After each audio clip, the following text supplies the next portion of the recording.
आणि मी बघितले 90% केसेसमध्ये जे व्यक्ती पत्नीला त्रास देत आहेत त्यांच्या लाईफमध्ये ती प्रगती होत नाही किंवा पास्टमध्ये दिला असेल तरी या लाईफमध्ये त्यांना पत्नीचं प्रेम मिळत नाही किंवा मग खूप प्रॉब्लेम्स येत असतात लाईफमध्ये. भरपूर वेळा असं बघितलं गेलंय की आपल्या घरी एखादा व्यक्ती येतो तर आपल्याला असं वाटत असतं की हा व्यक्ती आपल्यासाठी चांगला नाहीये किंवा तो आपल्याबद्दल चांगले विचार नाही करत, आणि तो व्यक्ती जर आपल्या घरी येतोय तर याचा इम्पॅक्ट आपल्या वास्तूवर किंवा आपल्या स्वतःवर म्हणजे आपल्या ग्रोथवर होऊ शकतो का? एखाद्या निगेटिव्ह लोकांना घरी बोलवायचं नाही बोलवायचं? होत असतो, 100% होत असतो. म्हणजे चुकीच्या कर्मांबद्दल जर बोलायचं झालं तर तुम्ही प्रायोरिटी वाईज कोणत्या कर्मांना चुकीचं ठरवाल?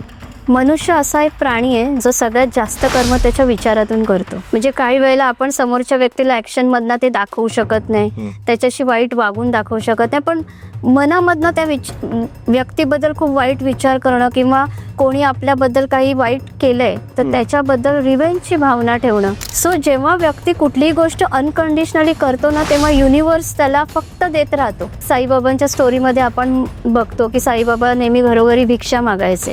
तर ते भिक्षा का मागत होते? कारण भिक्षा मागितल्याने समोरच्यांच्या हातून अन्नदान व्हावं यासाठी ते भिक्षा मागत होते. एका पॉडकास्टमध्ये गुरुजी होते, त्यांनी सांगितलं होतं की ब्लॅक मॅजिक हे जवळचाच व्यक्ती करतो किंवा आजूबाजूचे व्यक्तीच करतात. तर तुम्हाला वाटतं का इतकं इझी आहे ब्लॅक मॅजिक करणं? तुम्हाला काय वाटतं, हे खरं आहे का? असं होतं, भूतपादा होते, स्पिरिट्स अटॅक करतात एखाद्या व्यक्तीवर आणि ते जे अटॅक करतात ते स्वतःहून करतात की कुणीतरी त्यांना लावलेलं असतं आपल्यावर अटॅक करण्यासाठी? याच्यामध्ये दोन्ही गोष्टी आहेत, स्वतःहून पण करतात आणि त्यांना पाठवलेलं पण असं. जसं मगाशी मी म्हणाले तर मृत्यूनंतर ना व्यक्तीला त्यांच्या ज्या इच्छा अपूर्ण राहिलेल्या असतात त्या पूर्ण करायच्या असतात. ओके. आणि ते पूर्ण करताना व्यक्ती जिवंत असतो तर व्यक्तीला काय काय माहीत असतं? एक तर रस्ते माहिती आहेत, देवळं माहिती आहेत, थिएटर माहिती आहेत, मॉल माहिती आहेत, शॉपिंग सेंटर्स माहिती आहेत. जे त्याला माहिती आहे ना तिथे तिथे त्या एनर्जीज भटकत राहतात. जर माझी कुंडली खूप खराब आहे, एखादा व्यक्ती ज्याला 100 ॲस्ट्रॉलॉजरने आजपर्यंत सांगितले की तुझी कुंडली खूप खराब आहे आणि त्याला जर त्याचं आयुष्य बदलवायचं आहे, खूप चांगलं नशीब बनवायचं आहे, तर तो करू शकतात का? तुम्ही त्याला ते करून देऊ शकतात का? एखादा व्यक्ती मरण पावतो तर त्याच्या मृत्यूनंतरचं आयुष्य कसं असतं? मृत्यूनंतरचं आयुष्य मी सांगेन की तेही तुमच्या कर्मांवर. Hello guys and welcome to banter with Chetan. मित्रांनो, आज आपल्यासोबत आहे मास्टर पूजा मॅम. नमस्ते. नमस्कार. मित्रांनो, आपण भरपूर वेळेस बघतो की प्रत्येकाच्या आयुष्यामध्ये काही ना काही प्रॉब्लेम असतात. मग ते लग्नाचे असू द्या, फायनान्सेसचे असू द्या, त्यासोबतच प्रत्येकाला असं वाटत असतं की माझ्या लाईफमध्ये काहीतरी कमतरता आहे आणि ती कमतरता यामुळे कारण कुणीतरी माझ्यावर काहीतरी ब्लॅक मॅजिक केलंय किंवा काहीतरी निगेटिव्हिटी माझ्या घरामध्ये किंवा एखाद्या व्यक्तीमध्ये पसरवली आहे. मित्रांनो, मास्टर पूजा ज्या आहेत त्या स्वतः एक स्पिरिच्युअल कोच आहेत, ज्या हीलर आहेत, आणि तुमच्या लाईफमध्ये काहीही प्रॉब्लेम असू द्या तर त्याचं मूळ कारण काय आहे, तो प्रॉब्लेम का आलेला आहे तुमच्या आयुष्यामध्ये, याचं मेन कारण मॅम सांगू शकतात. आणि त्याचं सोल्युशन कसं असेल की तुम्ही कोणत्या गोष्टी केल्यामुळे तुमच्या आयुष्यातून हे सगळे प्रॉब्लेम दूर जाऊ शकतात, या गोष्टीबद्दल मॅम आपल्याला अतिशय परफेक्टपणे सांगू शकतात. तर मॅम, तुझं परत एक वेळा स्वागत आहे आपल्या चॅनलवर. Thank you so much.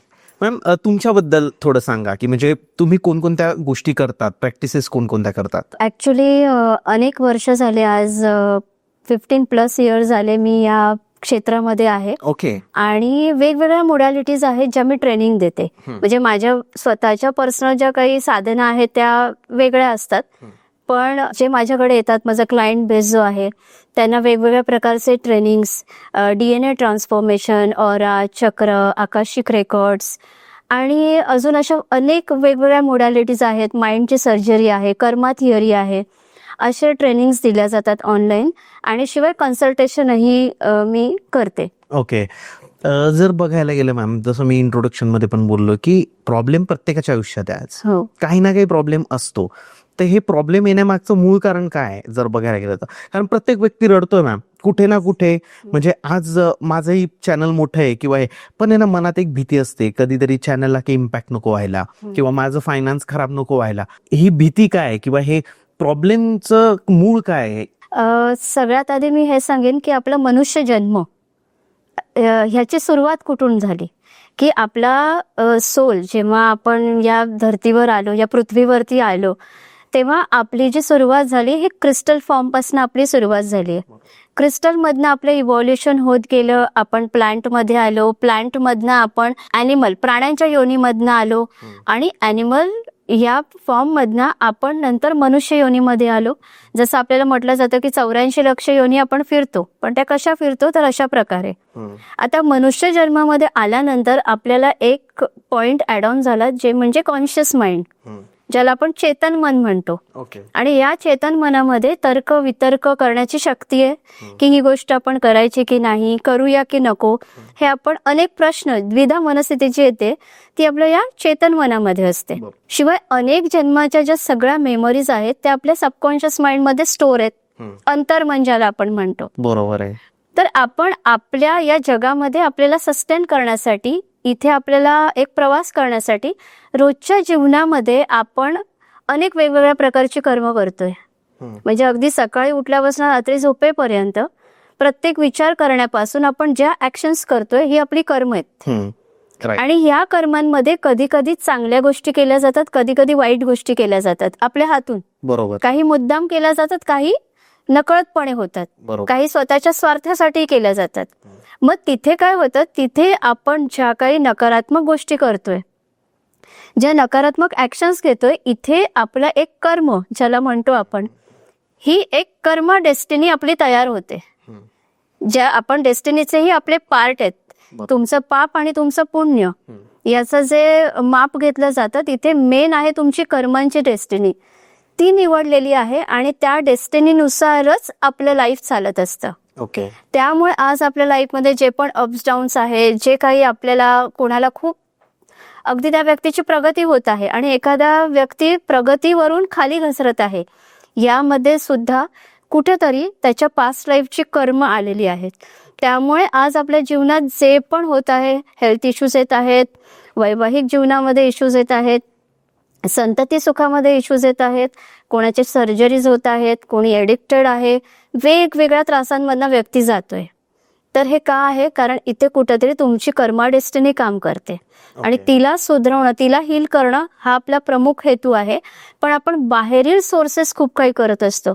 आपल्याला वाटतं की आपण देवाचे उपवास करू किंवा आपण या गोष्टी करू, आपण या रेमेडी करू, त्या रेमेडी करू, ग्रहांना शांत करू, वेगवेगळ्या मोठ्या मोठ्या पूजा करू आणि हे केल्यावरती आपल्याला तो इफेक्ट येईल. तर इफेक्ट येतो म्हणजे काय येतो, 5 ते 10% तुम्हाला कर्मांना सहन करण्याची शक्ती दिली जाते त्या उपायांनी. बरोबर. पण तुमची कर्म 100% हील नाही होत. ती हील कधी होतात, जेव्हा तुम्ही ती आतून करता. तुमच्या आतमध्ये जो साठा साठलाय तो जेव्हा तुम्ही हील करता, तेव्हा ही तुमची कर्मा डेस्टिनी क्लीन होत जाते. ते पण बऱ्याच वेळा मी माझ्या अनुभवांमध्ये बघितलेलं आहे की काही जणांना वाटतं की आम्हाला हे जर करायला सांगितलंय, आज आम्ही 4 दिवस केलं, आम्ही आठवडाभर केलं, महिनाभर केलं, आता रिझल्ट यायला पाहिजे. तुमच्या कर्मांचा डोंगर खूप मोठा असेल आणि तुम्ही महिनाभर आणि 4 दिवस ते करताय, तर त्याचा तुम्हाला रिझल्ट येणार नाही. त्यासाठी तुम्हाला ती तपस्या केली पाहिजे. तुम्हाला ते अर्धा तास सांगितलेली रेमेडी तुम्हाला 3 तास केली पाहिजे, तेव्हा तो एवढा मोठा कर्मांचा डोंगर उपसला जातो. बरोबर आहे. आता याच्यामध्ये मला जे लक्षात आलं, तर आपले जे कर्म असतात, मागच्या जन्मीचे कर्म जे आपण बोललो, राईट, तिथे आपण कुठेतरी चुकलेलो असतो आणि इतकं मोठं आयुष्य असतं, माणूस चुकत जातो, चुका होत जातात. तर मागच्या जन्मांच्या कर्माचा या जन्मावर माझा परिणाम होतोय. पण जर मी जन्मल्यापासून माझ्या आताच्या जन्मामध्ये खूप चांगले कर्म केले, म्हणजे मी थोडा मोठा झाल्यानंतर मला जेव्हा समजायला लागलं, मी खूप चांगलं वागत गेलो प्रत्येकासोबत, मी ज्या चुकीच्या गोष्टी त्या नाही केल्या, तर मग जे माझं आधीचं कर्म आहे ते पुसण्यामध्ये या जन्मातल्या कर्मांचा काही फरक पडतो का? हो, नक्की पडतो, अगदी पडतो. फक्त कर्म असं असतं जिथे तुम्हाला खूप मोठी जखम होणार आहे. तुम्ही चांगली कर्म केल्याने ती तीव्रता कमी होते आणि तुम्हाला खर्चटतं. बरोबर आहे, असं असतं. त्यामुळे चांगली कर्म करणं, म्हणून आपण म्हणतो ना आयुष्यात गुरु का पाहिजे, तर यासाठी, कारण जशी संगत तशी पंगत.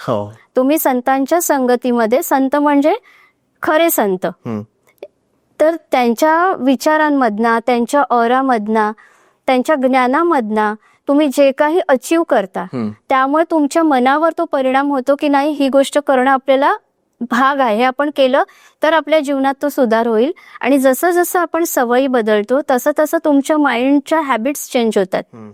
माइंडच्या हॅबिट्स, सवयी चेंज झाल्या की आतना आपल्या ज्या 64 करोड ज्या आपल्या सेल्स आहेत, त्यांना समजायला लागतं की आपल्याला काहीतरी आतमधनं नवीन इन्फॉर्मेशन मिळते बरोबर. आणि त्यामुळे आपला DNA पण ट्रान्सफॉर्म होत जातो, आपली कर्म बदलतात आणि आपल्याला वाटतं जे आपण आधी करत होतो ते आता आपण नाही करत आहे. आपल्या सवयींमध्ये खूप फरक पडलाय, आपण खूप चांगल्या सवयी आत्मसात करू लागलोय आणि त्यामुळे कर्मांना स्वीकारण्याची शक्ती पण वाढते. राईट. कारण बऱ्याच वेळा मी असं बघितलंय की काही लोक कर्मांना एक्सेप्ट करत नाही. हे काय कर्म कर्म असं त्यांचं उत्तर असतं. असं नसतं. मनुष्य कसं आहे, चांगलं झालं तर माझ्यामुळे, वाईट झालं तर समोरच्यामुळे. हा जो एक्सेप्टन्स आहे ना की हो जे माझ्या आयुष्यात घडतंय ही केवळ आणि केवळ माझीच कर्म आहेत, बरोबर. ही स्वीकारण्याची शक्ती पण आपल्यामध्ये वाढते. राईट. कर्मांबद्दलच बोलतोय तर मला वाटतं या टॉपिकलाच थोडं अजून पूर्ण करू. तर तुम्हाला काय वाटतं की कोणते असे कर्म आहे की जे कर्म केल्यामुळे आपले कर्म खराब होतात? म्हणजे चुकीच्या कर्मांबद्दल जर बोलायचं झालं तर तुम्ही प्रायोरिटी वाईज कोणत्या कर्मांना चुकीचं ठरवाल? मनुष्य असा एक प्राणी आहे जो सगळ्यात जास्त कर्म त्याच्या विचारातून करतो. म्हणजे काही वेळेला आपण समोरच्या व्यक्तीला ऍक्शन मधनं ते दाखवू शकत नाही, त्याच्याशी वाईट वागून दाखवू शकत नाही, पण मनामधनं त्या व्यक्तीबद्दल खूप वाईट विचार करणं किंवा कोणी आपल्याबद्दल काही वाईट केलंय तर त्याच्याबद्दल रिव्हेंजची भावना ठेवणं, कोणाला पैशांचे गैरव्यवहार करणं, एखाद्याबद्दल सतत वाईट, एखाद्याची प्रगती होताना बघून आपल्याला दुःख होतं, हे सुद्धा तुमच्या विचारांमधलं कर्म आहे. हो. जेव्हा व्यक्ती इतरांच्या सुखामध्ये स्वतःला सुखी बघतो ते नकळतपणे झालेलं चांगलं कर्म असतं. अरे वा. कारण असं आहे, इथे एक स्टोरी सांगीन. एक व्यक्ती होते आणि त्या व्यक्तीला असं वाटायचं की मी खूप पुण्य करतोय, म्हणजे मी दान करतोय, मी खूप पुण्य करतोय आणि मला स्वर्गातच जागा मिळणार. बरोबर. आणि सतत तो खूप दान धर्म करायचा, का तर स्वर्गात जागा पाहिजे. आणि एक दिवस त्याचा मृत्यू होतो आणि तो बघतो की तो अंधारामध्ये आहे आणि तो जातो त्यांच्या मास्टर्सना भेटतो. हे काय, मला तुम्ही इथे कुठे आणलंय, मी तर स्वर्गात पाहिजे. बरोबर. मग ते विचारतात की का असं तुला वाटतंय की तू स्वर्गात पाहिजे? नाही, मी पृथ्वीवर असताना खूप दान धर्म केलाय, का तर मला स्वर्गात जागा पाहिजे होती म्हणून. मग तुम्ही मला इथे नरक यातना का देत आहात? तेव्हा ते म्हणाले ह्याचमुळे नरक यातना, कारण तू जे काही दान धर्म केलंस त्यामध्ये तुझं इंटेन्शन हे होतं की स्वर्गात जागा मिळावी म्हणून मी दान धर्म करतोय. तर इथे तू खूप स्वार्थी भावनेने वागलेला आहेस. बरोबर. म्हणून आपल्याला लाईफमध्ये जे कोणासाठी करता येईल त्यामध्ये शब्द पाहिजे अनकंडिशनल. Got it. सो जेव्हा व्यक्ती कुठलीही गोष्ट अनकंडिशनली करतो ना तेव्हा युनिव्हर्स त्याला फक्त देत राहतो आणि खूप देतो. बरोबर आहे. हे माझे अनुभव आहे. छान तुम्ही एक्सप्लेन केलं मॅम. म्हणजे भरपूर लोक आहेत की जे दान धर्म करतात बट त्यांचं जे इंटेन्शन असतं यामागचं, आजकाल भरपूर सारे इन्फ्लुएन्सर आपण बघतो आता, तर त्यांनी कुठे दान केलं तर ते त्याचे व्हिडिओ शेअर करतात. म्हणजे मी असं नाही म्हणत की ते चुकीचं आहे, ते केलं पाहिजे, कारण एखादा इन्फ्लुएन्सर जेव्हा दान करतोय ते बघून बाकी लोकही करते, पण एक इंटेन्शन असतं की मला चांगलं म्हटलं पाहिजे किंवा माझे फॉलोअर्स वाढले पाहिजे. एखादा उद्योगपती जेव्हा करतो तेव्हा म्हणजे त्याची इमेज चांगली करण्यासाठी करतो. बट काही लोक असे आज या जगामध्ये की जे दान धर्म करताय आणि ते खूप मोठ्या प्रमाणात करताय बट ते कुणालाही सांगत नाहीये, दाखवत नाहीये. तर तुम्ही जो मुद्दा मांडला अनकंडिशनल आणि अनइंटेन्शनल ती गोष्ट असते, राईट, त्यावेळी जर तुम्ही केलं तर ते तुम्हाला लागू पडतं. राईट. कारण कधी कधी असंही होतं की म्हणजे हेही मला तुम्हाला विचारायचं आहे की भरपूर वेळेस असंही होतं की आपण दान धर्म करतो, समजा आपण बाहेर कोणी असलं पैसे मागत असलं आपण देऊन देतो 200 रुपये 100 रुपये, ते दिल्यानंतर तो व्यक्ती त्याची दारू पितोय. हो. मग इथे ते चुकीची गोष्ट आपल्याला लागली ना. इव्हन मीही सांगते सेशन मध्ये की तुम्ही, आपण जे रस्त्यावर बेगर्स बघतो यांना कधी तुम्हाला डोनेशन करायचं तर तुम्ही पैसे देऊ नका. हा, कारण त्यांची पण कुठली तरी ती कर्म आहेत, त्यामुळे आज त्यांची ती परिस्थिती आहे. तुम्हाला दान करायचं तर तुम्ही त्यांना कपडे द्या, त्यांना अन्न द्या. अन्नदान हे श्रेष्ठ दान. अन्नदान. हा, आज जर एक साईबाबांच्या स्टोरीमध्ये आपण बघतो की साईबाबा नेहमी घरोघरी भिक्षा मागायचे, तर ते भिक्षा का मागत होते? कारण भिक्षा मागितल्याने समोरच्यांच्या हातून अन्नदान व्हावं यासाठी ते भिक्षा मागत होते. कारण रोजच्या जीवनात कळत नकळतपणे आपल्या हातून कर्म घडतात. आपल्याला एखादी मच्छर आपल्या भोवती जर फिरत असेल तर आपण पटकन आपले हात उठतात तिला मारायला. बरोबर आहे. मुंग्या आपल्या घरात आल्या तर आपण लगेच स्प्रे मारतो, जुरळ आली तर स्प्रे मारतो. तर हे जे जीव आपण रोजच्या जीवनात मारतो कळत नकळतपणे, ही पण कर्म आपल्याला लागू नयेत यासाठी आपण अन्नदान हे केलं पाहिजे की कळत नकळतपणे असलेली कर्म आपल्याला हील करता येतात. ब्लॅक मॅजिक आपल्याकडे भरपूर हा शब्द वापरला जातो, ब्लॅक मॅजिक. मग त्याला कुणी जादूटोना म्हणतं, कुणी तंत्र मंत्र बोलतं. आता हे खूप डीप आहे ही गोष्ट, जेवढं इझिली बोललं जातं की हो. माझ्यावर ब्लॅक मॅजिक केलंय. म्हणजे आपल्याच एका पॉडकास्टमध्ये गुरुजी होते, त्यांनी सांगितलं होतं की ब्लॅक मॅजिक हे जवळचाच व्यक्ती करतो किंवा आजूबाजूच्या व्यक्तीच करतात. येस. तर तुम्हाला वाटतं का इतकं इझी आहे ब्लॅक मॅजिक करणं? आणि ब्लॅक मॅजिक म्हणजे नेमकं काय? एखाद्या व्यक्तीने कसं ओळखावं की माझ्यावर ब्लॅक मॅजिक झालेलं आहे? आणि सेकंड थिंग इज की तुम्ही एखाद्या व्यक्तीमध्ये ही गोष्ट झालेली हे ओळखू शकतात का? हो. सगळ्यात आधी तर ब्लॅक मॅजिक म्हणजे ब्लॅक मॅजिकचे स्टेजेस आहेत. म्हणजे ब्लॅक मॅजिकचे प्रकार म्हणायला गेलात, ब्लॅक मॅजिक म्हणजे थोडक्यात काळी जादू. जादू 2 प्रकारची आहे. एक काळी आणि एक पांढरी. पांढरी म्हणजे आपण रोजच्या जीवनात ज्या रेमेडी रिच्युअल्स करतो, हे आपल्याला वाटतं की हे केल्याने आपल्याला रिझल्ट मिळणार आहे, कारण काहीतरी आपल्याला वाटतं मॅजिक क्रिएट करणं. ठीक आहे, ही जादू ज्याला म्हणतो आपण. तर ही विद्या ब्लॅक मॅजिक म्हणजे एक ब्लॅक अशी काळी अशी विद्या, ज्याच्यामध्ये जारण मारण उच्चाटन हे प्रमुख आहे. बरोबर. की जारण मारण म्हणजे एखाद्या व्यक्तीला सगळ्या बाजूंनी डाऊन करणं, आर्थिक, मानसिक, शारीरिक, अगदी आजार पण येतं, व्यक्ती बेड रिडन होतो. हे सगळ्या प्रकारच्या क्रिया, त्याचं आर्थिक नुकसान होतं, त्याचं म्हणजे फायनान्शियली पूर्ण लॉसेस होणार, हे ह्याला म्हणतो आपण जारण मारण क्रिया. ओके. उच्चाटन म्हणजे तो त्याच्या कुटुंबांपासून वेगळे होतो, त्याला एकटेपणा येतो, सगळ्यांपासून अलिप्त राहतो, ही असते उच्चाटन. त्याचा बिझनेस असेल किंवा त्याचा जॉब असेल, तो अचानक जाणार, त्याला समजत नाही की का आपण लॉस एवढा आपल्याला होतोय. ही उच्चाटन क्रिया, जारण मारण आणि उच्चाटन. आणि एक असते स्तंभन. स्तंभनामध्येही व्यक्तीला पूर्णपणे स्टक केलं जातं, म्हणजे त्याचा फायनान्स पूर्ण स्टक, तो कितीही उपाय करू दे पण तो त्यातनं बाहेरच पडू शकत नाही. हा, ही एक एनर्जी असते जिथे तो व्यक्ती बांधला जातो, त्याचं डोकं काम करत नाही. त्याला जर व्यक्ती क्रिएटिव्ह असेल, एक दिवस त्याच्या आयुष्यात असा येतो की त्याची क्रिएटिव्हिटी बंद होते, त्याला आयडियाजच येत नाही, त्याला समजतच नाही मी ऍक्च्युली करायचंय काय लाईफ मध्ये. तो स्थिर होऊन जातो एका ठिकाणी. हा, तर असं होतं. मग मॅम हे कोण करतं आणि हे कोण करू शकतं? म्हणजे कोणाकडे इतकी पॉवर आहे की हे करू शकत? कारण आता मला जर माझा मित्र बोलला, अरे यार मला हा माणूस आवडत नाही, तू असं करून टाकायला, मी नाही करू शकत. बरोबर. हे करणारे लोक कोण आहे? याच्यामध्ये असं असतं की कारण निगेटिव्ह झालं ना मॅम, हे निगेटिव्ह ही पूर्ण नकारात्मक बाजू. आणि सगळ्यात आधी ब्लॅक मॅजिक करताना हे कोणाला लागतं? एक तर ज्याचे प्लॅनेटरी इफेक्ट त्याचे खूप वाईट आहेत, त्याच्यावर वीक आहेत, प्लॅनेट्स वीक आहेत. एक तर जन्मता प्लॅनेट्स वीक असतात. प्लॅनेट्स वीक यासाठी असतात कारण 5 टाईपचं कर्म, शेवटी निगेटिव्ह कर्म केल्यामुळे आज पत्रिकेमध्ये तसे प्लॅनेट्स नाही आहेत की कोणी कितीही मॅजिक केलं तरी प्लॅनेट्स त्याला स्टॉप करतील किंवा ते प्रोटेक्ट करतील, कारण शेवटी प्लॅनेट्स म्हणजे आपली कर्मच आहेत. बरोबर आहे. ओके.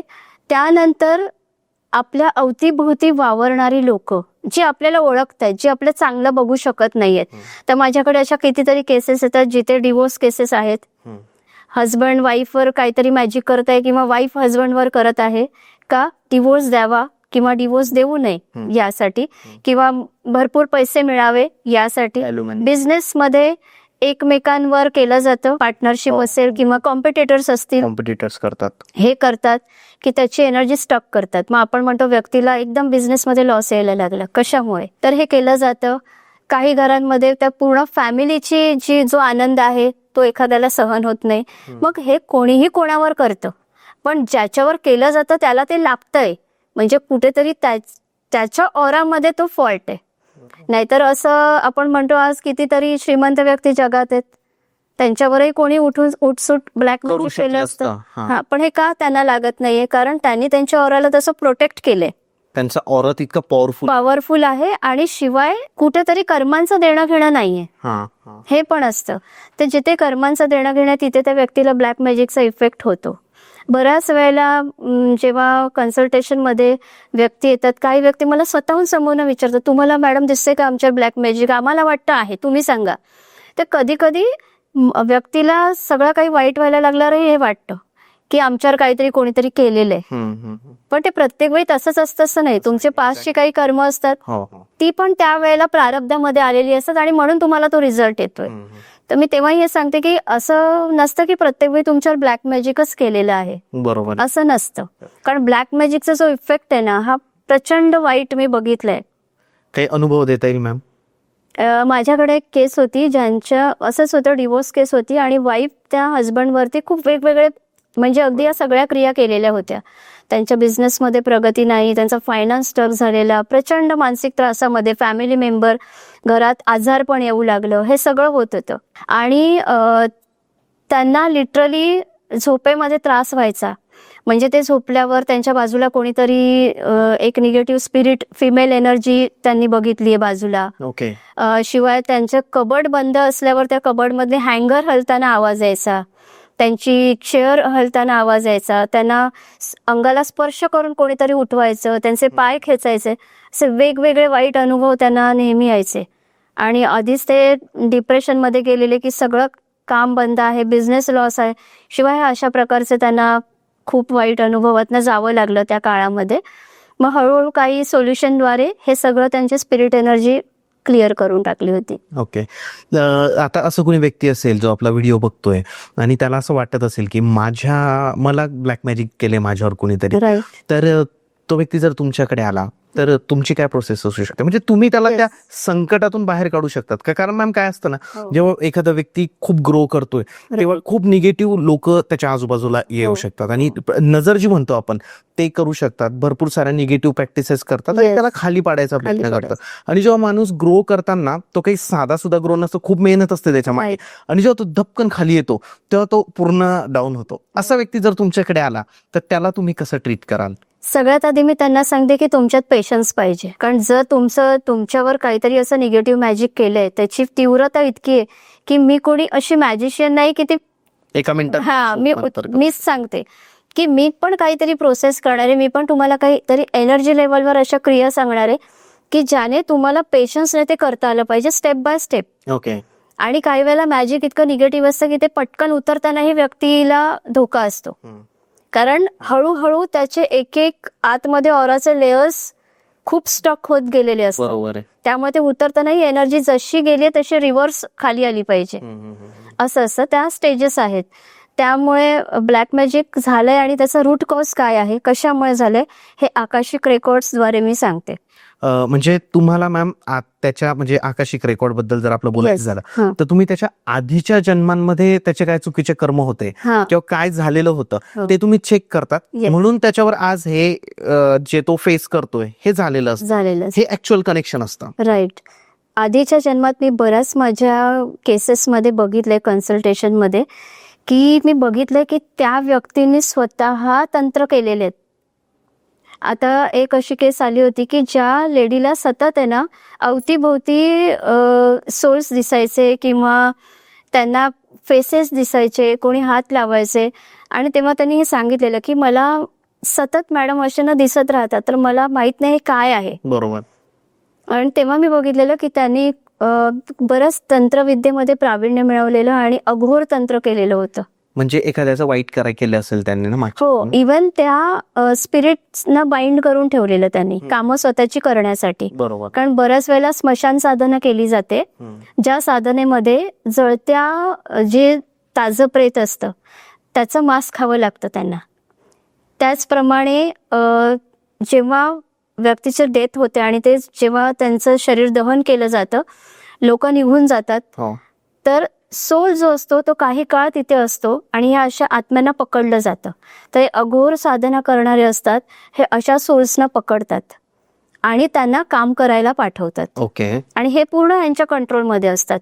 तर तुमची तेव्हा डेथ होते, तुम्ही पुढे जाता, पण तुमच्या ऑरा बरोबर हे सोल बांधले जातात, आणि त्यामुळे या लाईफमध्ये त्यांना बऱ्याच वेळेला सोल दिसतात किंवा ते त्यांना सतावतात, असं असतं. बरोबर आहे. आपण असं ऐकलंय मॅम, म्हणजे लहानपणापासून आपण अशा स्टोरीजही ऐकलंय, आणि जसं मोठं होत जातो तेव्हा असं कुठे आपण एखाद्या रानात गेलो किंवा कुठे गेलो तर ऐकत आलोय की एखाद्या व्यक्तीला पिशाच बाधा झालेली असते, किंवा आपण म्हणतो की स्पिरिट अटॅक्स त्याच्यावर झालेले असतात.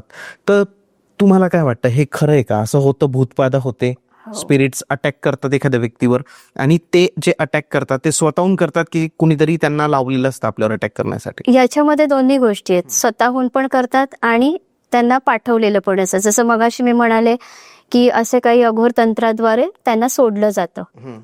आणि दुसरं असतं की एखाद्याचा ऑरा वीक असेल आणि शक्यतो या एनर्जीज 3 रस्ते 4 रस्ते अशा ठिकाणी या एनर्जीज खूप जास्त वास करत असतात, कारण त्यांना तिथे स्थान दिलेलं असतं. किंवा एखादं झाड आहे जे खूप जुनं आहे, खूप अगदी 50 वर्ष 40 वर्ष जुनं झाड असतं, बरोबर. अशा झाडांखाली सुद्धा या स्पिरिट एनर्जीज असतात.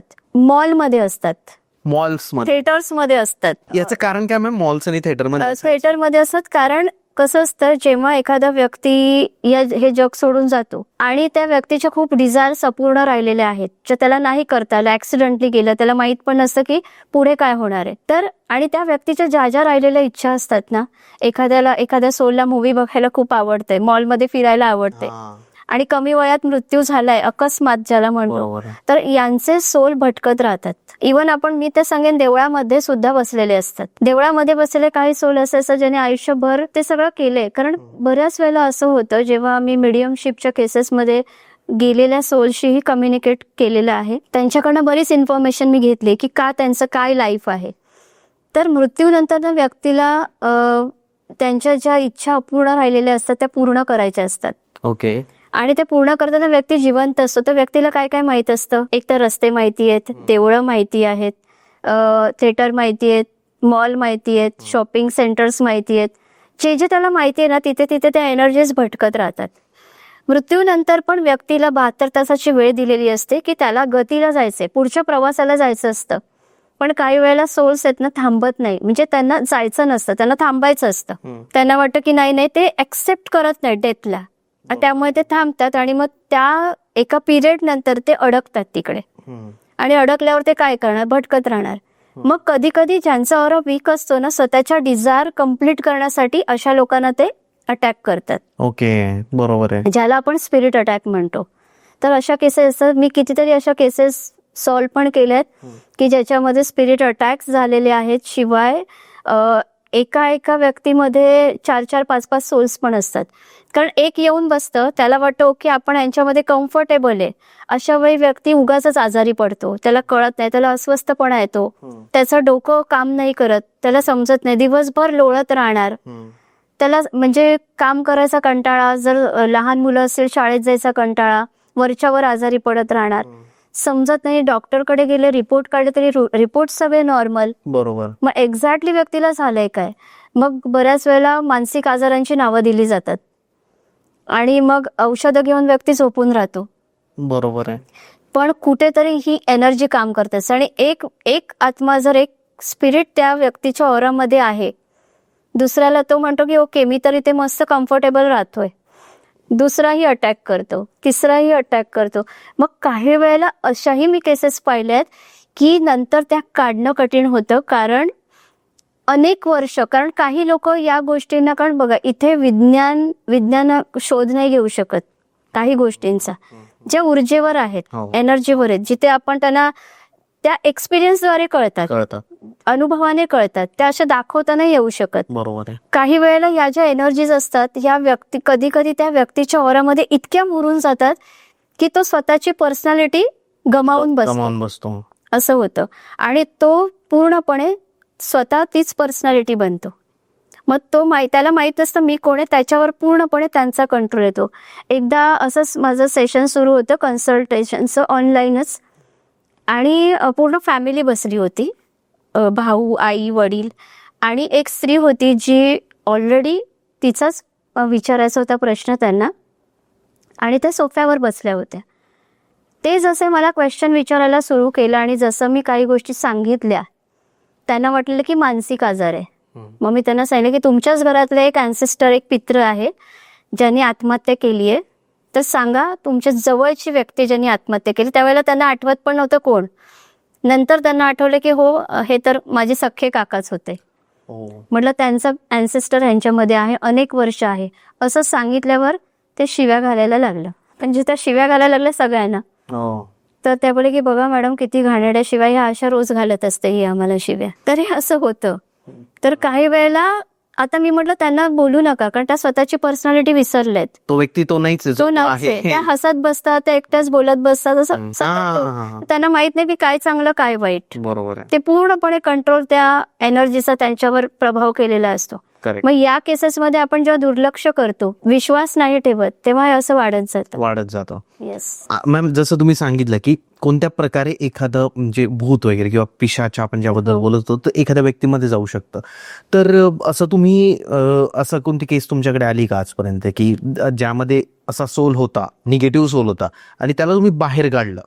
असे तर खूप आलेत आतापर्यंत. आणि हे कसं आहे, अपॉइंटमेंट्स या ऑनलाईन होतात, त्यामुळे मी समोर व्यक्तींना भेटत नाही. पण माझ्या स्पिरिच्युअल रिट्रीट्स होतात आणि तिथे 3 दिवसाची रिट्रीट असते. त्यामध्ये त्यांच्या सोल, माइंड, बॉडी, ऑरा सगळ्याचं क्लिन्झिंग प्रोसेस असते.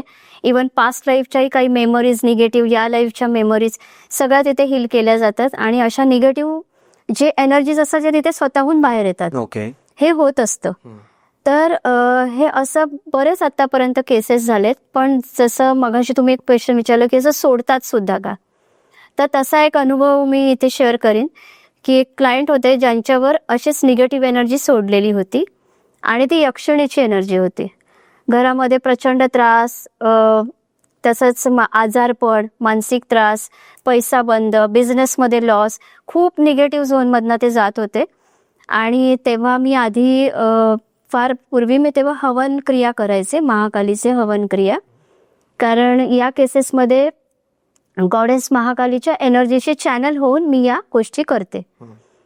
तर मी जेव्हा हवन करत होते त्यांचं, तेव्हा ती यक्षिणी जी आहे ती सांगत होती की मी तिला कमांड देत होते की तुला जावं लागेल, आता या हवनामधनं तुला मुक्त व्हावं लागेल. तर ती नाही नाही म्हणत होती. ती बोली आता जर मी तिला सांगते की तू रिटर्न जा, जिथून आली तिथे तू रिटर्न जा. बरोबर. तर ती म्हणते की नाही, मी नाही जाऊ शकत, कारण जर मी मला सोडलंय आणि मी जर आता परत गेली तर ज्या व्यक्तीने मला सोडले, म्हणजे जो अघोर तंत्र करणारा तांत्रिक आहे त्याच्याकडे, तर तो मला खूप त्रास देईल. कारण हे स्पिरिट इतके बांधले गेलेले असतात की हे त्यांना त्रास देतात. ओके.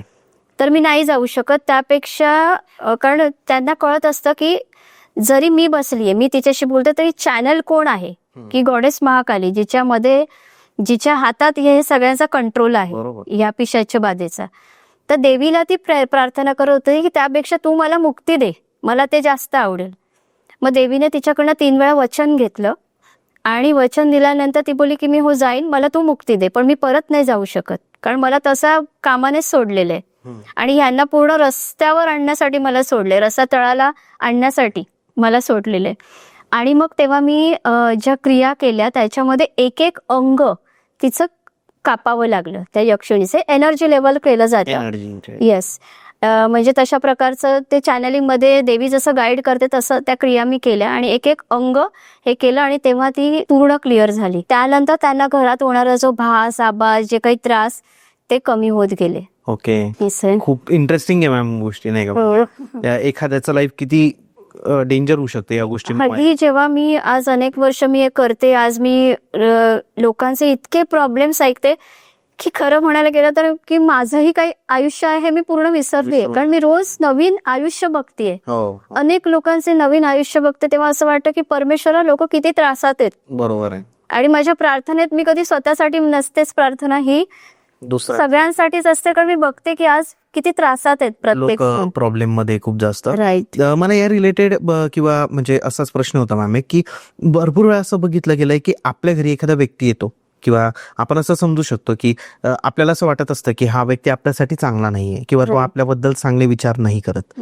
आणि तो व्यक्ती जर आपल्या घरी येतोय तर याचा इम्पॅक्ट आपल्या वास्तूवर किंवा आपल्या स्वतःवर, म्हणजे आपल्या ग्रोथवर होऊ शकतो का? म्हणजे यावरून असं की एखाद्या निगेटिव्ह लोकांना घरी बोलवायचं की नाही बोलवायचं? होत असतो, 100% होत असतो.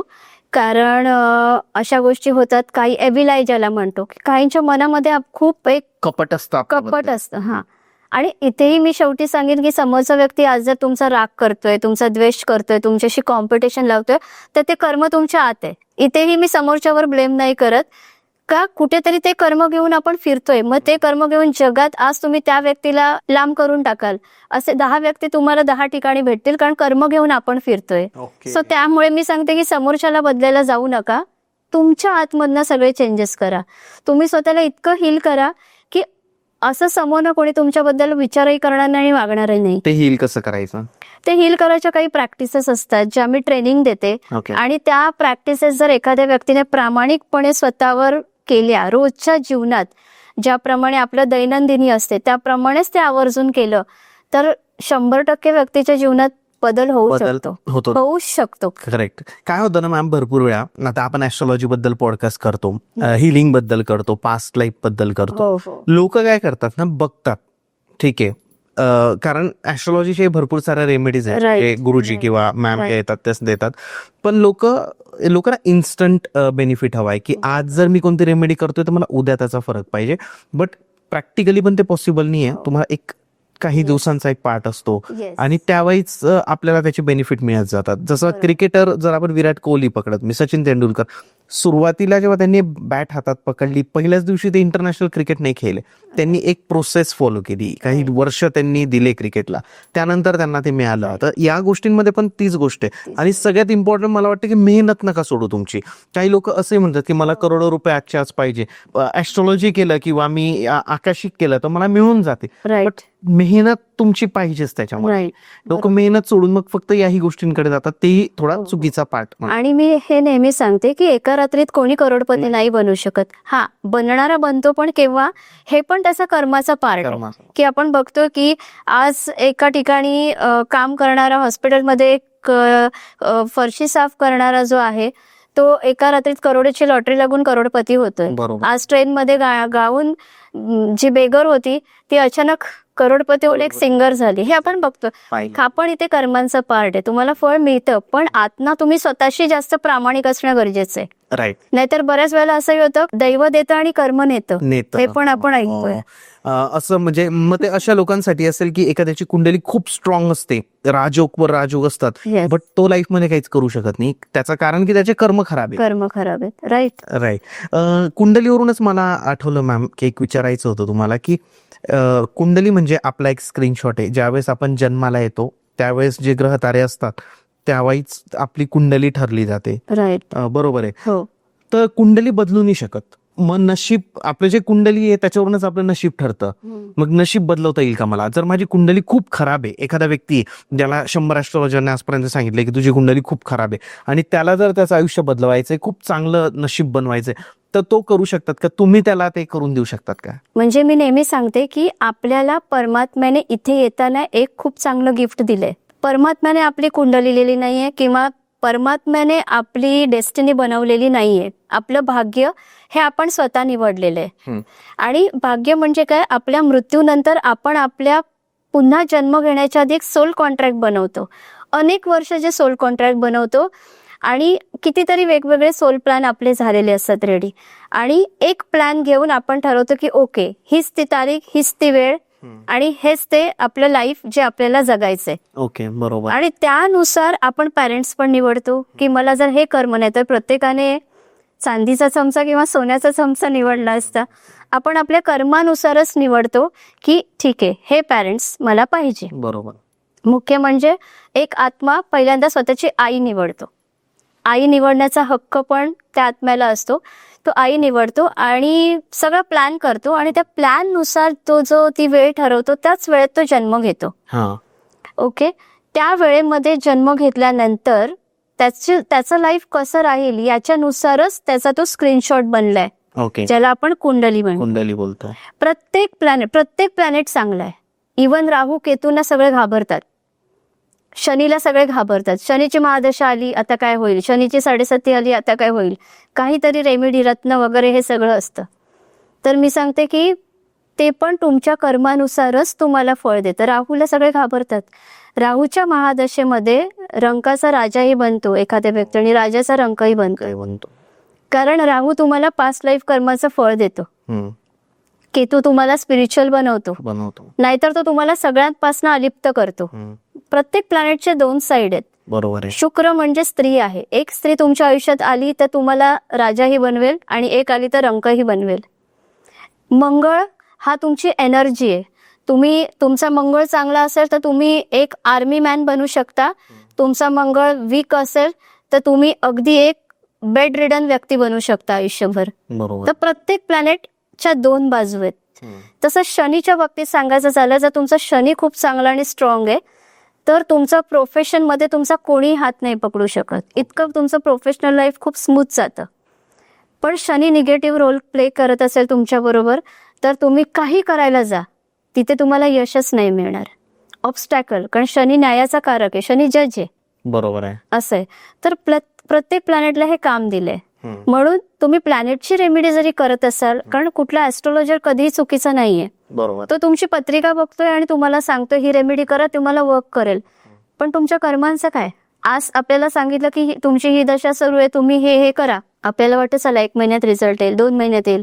पास्ट लाईफचं कर्म जर तुमचं खूप स्ट्रॉंग आहे तर ती कर्म हील होण्यासाठी त्या रेमेडीलाही वेळ लागतो. बरोबर आहे. ती एनर्जीची प्रोसेस त्या क्षणी सुरू झालेली असते, पण आपल्यामध्ये पेशन्स नसतात. कारण आपल्या व्यक्ती तशा आता त्रासलेले आहेत. म्हणून मी सांगते स्वतःवर खूप जास्त काम करा.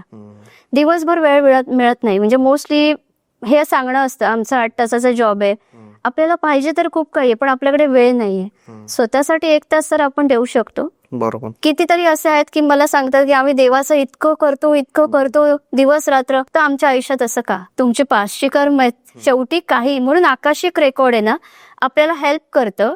ही आपली सोलची लायब्ररी आहे, जिथे तुमच्या सोलची ईच अँड एव्हरी इन्फॉर्मेशन तिथे दिलेली आहे की तुम्ही असं काय कर्म करून ठेवलंय. कधी कधी काही मागच्या जन्माचं फळ नसतं, तुमच्या 400-500व्या जन्माचं फळ पण आता प्रारब्धामध्ये आलंय, तुम्हाला भोगायचंय. म्हणजे मी काही लोकांचे असे पण लाईफ पाहिले जे तेव्हा ऋषीमुनी होते आणि त्यावेळी त्यांनी काय कर्म केलं त्याचं फळ त्यांना आता मिळतंय. हेही लाईफ पाहिलेत मी आणि त्यांना मार्ग दाखवलेला आहे की तुम्ही हे करा. मी सगळ्यात सांगते की व्यक्तीने 2 गोष्टी आवर्जून केल्या पाहिजे न चुकता डेली लाईफमध्ये: माफी मागणं, फॉरगिव्हनेस आणि ग्रॅटिट्यूड. कारण बऱ्याच वेळेला आपल्याकडे काय नाहीये तिथे आपला फोकस जातो, काय आहे तिथे नाही जा. एखादी गोष्ट मिळाल्यावर आपण परत अजून एखादं पाहिजे म्हणून मग जी गोष्ट मिळाली ती विसरून जातो आणि त्याचे उपकार आपण विसरूनच जातो की त्या गोष्टीला थँक्यू म्हणण्यासाठी. आणि चुकल्यावर सॉरी म्हणणं तर लोकांचे इगोमुळे शक्यच झालं. आज आपल्याला पाणी मिळतंय ना, त्या पाण्याला तरी कधीतरी थँक्यू म्हणा की तुझ्यामुळे माझी तहान भागते. बरोबर आहे. ते पण खूप लहान गोष्टीमध्ये ना आपण आनंद मिळवू शकतो.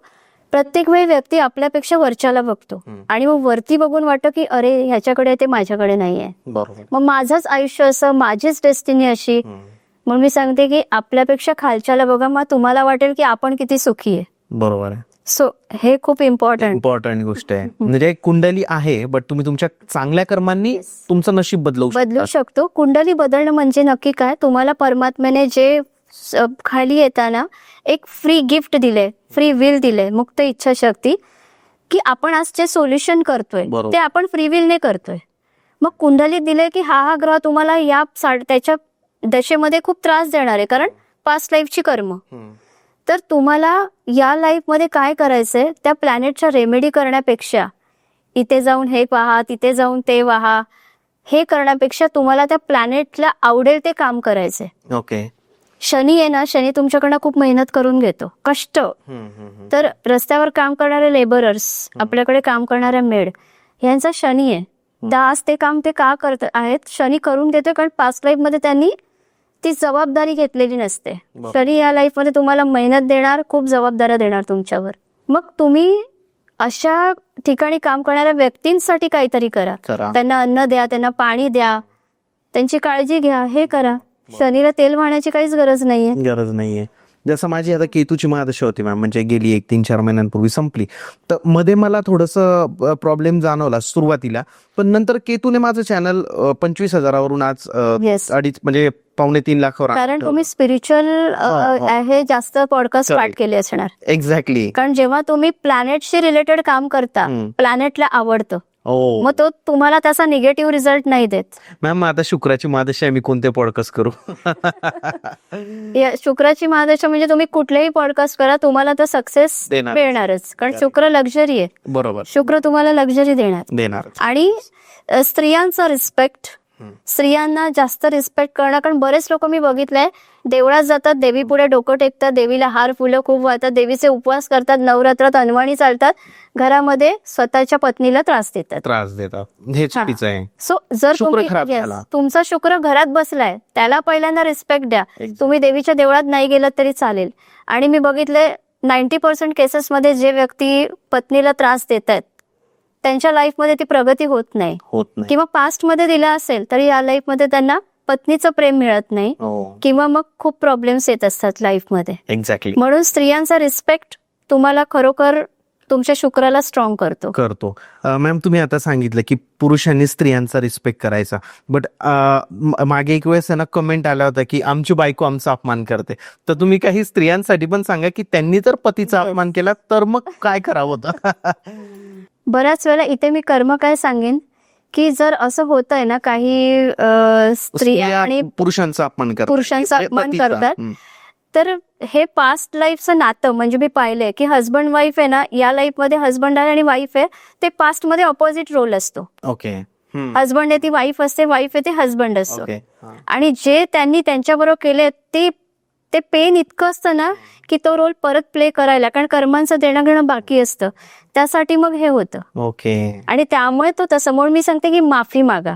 सॉरी फॉर युनेस. कारण ह्या अशा बऱ्याच केसेसमध्ये बघितलंय की एखाद्या पुरुषाला जेव्हा पत्नीकडनं पेन मिळतंय ना तर तिथे पास्ट लाईफचं आहे की तुम्ही कधीतरी आणि आज तुम्हाला तो त्रास सहन करावा लागतो की फिलिंग लेसन, कारण आपण प्रत्येक जण इथे अनलर्न लेसन शिकायला आलोय. राईट. जे आपण शिकलो नाही. शाळेत का जातो आपण?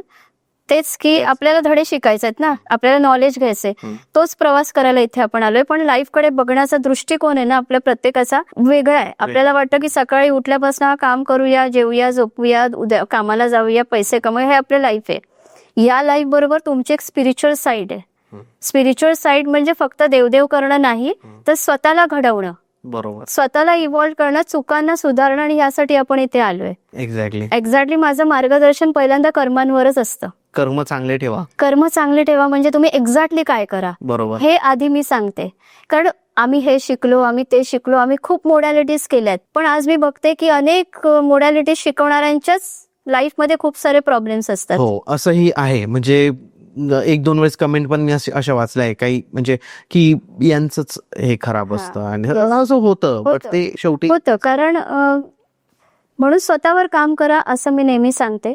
हे खूप इम्पॉर्टंट असतं. मॅम, वास्तूबद्दल काय सांगाल की एखादा व्यक्ती नवीन घर घेतो आणि घर घेतल्यावर एकतर त्याचं लाईफ खूप चांगलं व्हायला लागतं किंवा खूप खराब व्हायला लागतं किंवा त्याला एक एन्झायटी निर्माण होते डोक्यामध्ये, तर काय वास्तूचा किती इम्पॅक्ट होतो आणि वास्तूवर पण या गोष्टी इम्पॅक्ट करतात का? वास्तूचं आणि आपलं सबकॉन्शियसली कनेक्शन खूप स्ट्रॉंग असतं. ओके. कारण आपण बरोबर त्याच वास्तूमध्ये जात असतो ज्याचं काहीतरी आपल्या पास्टचं कनेक्शन असतं. बरोबर. की आणि कारण आपल्या सबकॉन्शियस माइंडला आपलं फ्युचर शेवटपर्यंत माहिती आहे, म्हणून आपण फ्युचर प्रेडिक्ट करतो. फेस रिडिंग करून सांगतात भविष्य, असेही आहेत, पाम बघून सांगतात, तळहात बघून सांगतात. कारण आपल्या सबकॉन्शियस मध्ये आपलं फ्युचर आहे, ते आपल्या हातांच्या तळहातांच्या प्रिंटद्वारे, तर आपल्या अंगठाच्या प्रिंटद्वारे सांगितलं जातं नाडी ज्योतिषमध्ये. कारण सबकॉन्शियस मध्ये एक ब्ल्यूप्रिंट आहे ज्यामध्ये सगळं आहे. तर बऱ्याच वास्तूंमध्ये आपण गेल्यावर बघतो की व्यक्तीला त्रास होतो, ती वास्तू सतवते. तर अशा पण काही केसेस आहेत वास्तूशी रिलेटेड की वास्तूमध्ये पण खूप सारे स्पिरिट एनर्जीज असतात. एक इथे मी एक्झाम्पल देईन की मी एकदा एका वास्तू व्हिजिटला गेले होते. त्यांनी मला खरंच त्यावेळेला वेळ नव्हता आणि त्यांनी मला खूप विनवणी करून बोलवलेलं की मॅडम एक धावती फेरी मारून जा तुम्ही फक्त.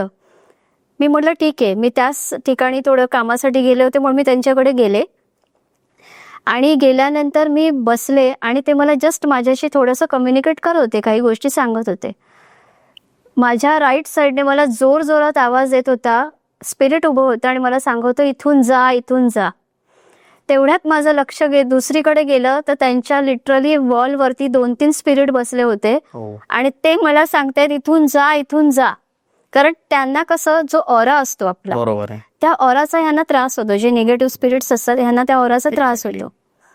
त्यानंतर ते मला म्हणाले की मॅडम प्लीज एक रिक्वेस्ट करतो, माझ्या पूर्ण घरातनं एक राऊंड मारा. त्यांचा ड्युप्लेक्स फ्लॅट होता. म्हटलं ठीक आहे. मी त्यांच्या किचनमधनं सगळीकडनं राऊंड, जिथे नजर जाईल तिथे स्पिरिट एनर्जी होती. त्यांना काही नाही बोलले मी. आणि त्यानंतर मी पुन्हा त्यांच्या सोफ्यावरून बसले. किचनमधनं एका स्पिरिट लेडीचा आवाज यायला लागला की आत्ताच्या आत्ता जा, आणि ती जोरजोरात किंचाळायला लागली की जा. तर मी त्यांना म्हटलं की आता मी जास्त बसत नाही, मला निघावं लागेल. तुम्हाला जे काही मला विचारायचं ते त्याचं उत्तर मी इथे देऊ शकत नाही, तर आपण खाली बोलूया. आम्ही त्यांच्या खाली गेलो. आम्ही बिल्डिंगच्या आवारात ते उभे होते. मी गाडीत बसेपर्यंत 2 मिनिटं बोलत होते. तिथेही सेम, तिथेही तेच अवतीभोवती, पण ते काही बोलत नव्हते. अवतीभोवती एनर्जीज होत्या. तर म्हटलं ठीक आहे, मी तुमच्याशी नंतर बोलेन. मग मी त्यांना ही सगळी स्टोरी सांगितली की असं असं तुमच्या घरामध्ये होता प्रॉब्लेम आणि मी ते तुम्हाला बोलू शकले नाही तिथे, कारण हे तिथे सांगण्यासारखं नव्हतं. त्यांना हे समजतं. तर मी त्यांचं म्हणणं होतं की तुम्ही आमची वास्तू करा. मी म्हटलं तुम्ही वास्तू सोडा किंवा इथे राहूच नका, पण तुम्ही वास्तू करू नका, कारण सगळ्या सोलनी तिथे कंट्रोल केलाय. तुम्ही वास्तू करायला जाल तर तुम्हाला खूप जास्त मेजर प्रॉब्लेम्स येतील. कारण त्यांना काय वाटत असं, ही आता आमची जागा आहे आणि त्यांना वाटलं की आता ही येऊन इथे काहीतरी गडबड करणार, म्हणून ते मला सांगत होते इथून जा, इथून जा, एवढं असतं. शिवाय अजून एक मी एक हे देईन अनुभव इथे, ज्या माझ्या स्पिरिच्युअल रिट्रीट्स होत असतात, अशा हिल स्टेशनवरच मी मोस्टली करते. त्याच्यामध्येही आम्ही एका ठिकाणी रिट्रीटला गेलो होतो आणि तिथे जे एक मेंबर होते त्यांना रात्री ते त्यांच्या रूममध्ये होते आणि त्यांचे फॅमिली मेंबर्स होते आणि ते एकटे बेडवर होते आणि त्यांना त्या दरम्यान स्लीप पॅरालिसिस तुम्ही ऐकलं असेल, ल्युसिड ड्रीमिंग सारखं होतं. त्यांच्या अंगावर एक मोठं, आपण म्हणू त्याला शैतान, वॅम्पायर, असं एक मोठाच्या मोठा असा येऊन बसला होता. त्यांचे हात दोन्ही त्याने असे घट्ट दाबून ठेवलेले आणि त्याने एवढी मोठी जीभ काढली होती आणि त्यांना तो पूर्ण असा चाटत होता आणि ते उठायचे प्रयत्न करत होता. ते उठू शकत नव्हते, एवढे ते स्टक झालेले. त्यानंतर त्यांनी आतमधल्या मनामधनं जोरात महाकालीचं स्मरण, महादेवांचं स्मरण केलं. ते बोलले मी खूप प्रयत्न करतो की त्यांना बोलता पण येत नव्हतं. त्यांना वाटत होतं ओरडावं, पण ते बोलूही शकत नव्हते.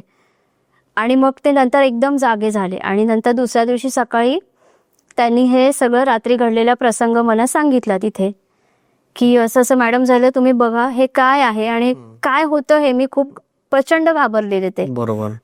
आणि तेव्हा मी चेक केलं तर असा अनुभव होता की ते त्यांच्या पास्ट लाईफमध्ये एक मोठे असे तांत्रिक होते, तंत्रविद्या, जे स्पिरिट्सना पकडून, त्यांनी काही वाईट गोष्टी नव्हत्या केल्या, ते स्पिरिट, जे निगेटिव्ह स्पिरिट हे असे काही असायचे, ह्यांना बाइंडिंग करून ते एका प्रोसेसद्वारे जमिनीच्या आत गाडायचे. आणि ती प्लेस होती जिथे त्यांनीच त्या सोलला आतमध्ये गाडून ठेवलं होतं. आणि मग तिकडे अनेक प्रकारचं तिथे खूप डेव्हलपमेंट झालेली, तिथे खोदकाम झालेलं, तिथे एवढं मोठं रिसॉर्ट उभं केलेलं. त्यावेळेला जे काही त्यांनी डिग केलं त्यातनं ती एनर्जी बाहेर आलेली, पण ती एनर्जी तिथे होती हे जाईपर्यंत. आणि हे जेव्हा आले तेव्हा त्यांनी त्यांना अटॅक केलं. इतकं मॅम, ते तुम्हाला अशी भीती नाही वाटत का मॅम कधी, की असं तुम्ही जेव्हा तुम्हाला जाणवतं की या जागेमध्ये कुठे समजा स्पिरिट्स आहे किंवा असं काही आहे, निगेटिव्हिटी आहे, तर तुम्हाला भीती नाही वाटत का? ते तुमच्याशी बोलतात पण, कारण तुम्ही आता त्या स्टेजला पोहोचलाय की तुमची तेवढी साधना झाली, तुम्हाला ते जाणवतं, तर मग तुम्हाला भीती नाही वाटत का? नाही वाटत, कारण माझे स्वतःचे असे पास्ट लाईफ आहेत जिथे मी महाकालीची भक्त होत्या आणि मी इतकी साधना केली, त्या साधनेचं फळ मला या जन्मात इतकं मिळतंय की या जन्मात मी फार काही महाकालीची साधना केली नव्हती, पण जेव्हा साक्षात्कार जो मला झाला, मी असं नाही म्हणत आहे की महाकाली मला समोर प्रकट झाली वगैरे, हे असं नाहीये, बट साधनेमध्ये होणारा साक्षात्कार असतो तो आपण कोणाला सांगू नाही शकत, तो एक्सपिरियन्सने मिळतो, अनुभवातून. येस. आणि ज्याला आपण म्हणतो सिद्धी प्राप्त होणे. तर आज त्या माझ्या देवीचं मला इतकं स्ट्रॉंग प्रोटेक्शन असतं की कोणी माझ्या केसालाही धक्का नाही लावू शकत, हे मला ठामपणे माहितीये.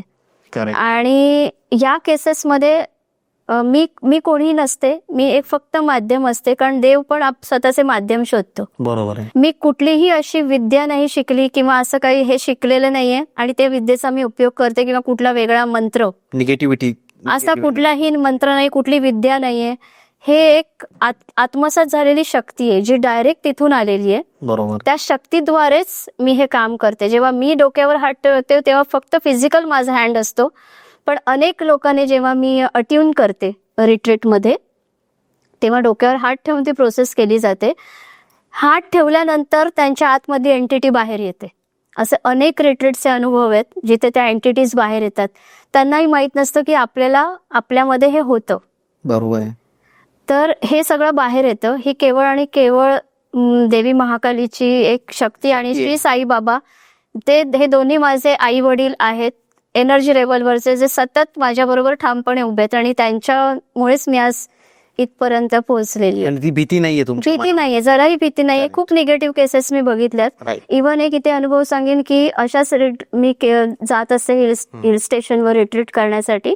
तिथे सुद्धा त्यांना कळत असतं त्या स्पिरिट्सना की कोणीतरी असं येतंय जिथे आपण डिस्टर्ब, कारण मोस्टली रिसॉर्ट वगैरे या ठिकाणी लोक एन्जॉय पार्टीज हे सगळं करत जातात, आध्यात्मिक गोष्टी कमी केल्या जातात.